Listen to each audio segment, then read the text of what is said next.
नमस्कार, मैं हूं विजयश्री और स्वागत है आपका सियासत नगरी में। पश्चिम बंगाल की राजनीति में एक बार फिर बयानबाजी ने नया मोड़ ले लिया है। तृणमूल कांग्रेस से निलंबित विधायक और जनता उन्नयन पार्टी यानी कि JUP के अध्यक्ष हुमायूं कबीर ने ऐसा बयान दिया है जिसने सत्तारूढ़ दल के भीतर कथित खींचतान और आगामी विधानसभा चुनावों की तस्वीर को लेकर चर्चाएं तेज कर दी है।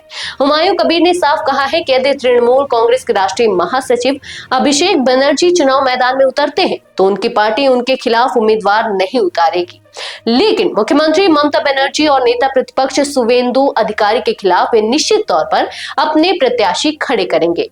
हुमायूं कबीर के इस बयान को राजनीतिक विश्लेषकों का एक वर्ग ममता बनर्जी और अभिषेक बनर्जी के बीच दूरी पैदा करने की कोशिश के तौर पर देख रहा है।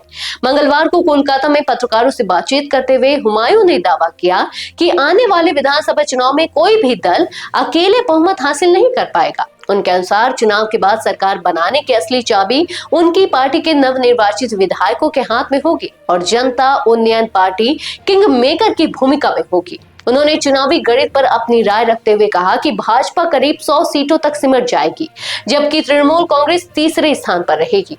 हुमायूं का दावा है कि मौजूदा राजनीतिक हालात में जनता दोनों प्रमुख दलों से नाराज है और एक नया विकल्प तलाश रही है जिसका फायदा उनकी पार्टी को मिलेगा। इस दौरान हुमायूं कबीर ने मुख्यमंत्री ममता बनर्जी की कथित मंदिर राजनीति पर भी तीखा हमला बोला। उन्होंने आरोप लगाया कि सरकार सरकारी खजाने का इस्तेमाल कर वोट बैंक की राजनीति कर रही है। दुर्गा आंगन परियोजना के लिए आवंटित 262 करोड़ रुपए का हवाला देते हुए हुमायूं ने कहा कि मंदिर बनने चाहिए लेकिन सरकारी पैसे से नहीं।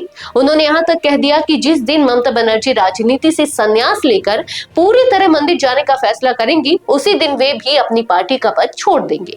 हुमायूं कबीर ने जनवरी के अंत में ब्रिगेड परेड ग्राउंड में एक विशाल जनसभा का भी दावा किया है। उन्होंने कहा कि इस रैली में करीब 10 लाख लोगों की भीड़ जुटेगी और इसी मंच से वे अपने प्रस्तावित गठबंधन के सहयोगियों के नामों का खुलासा करेंगे।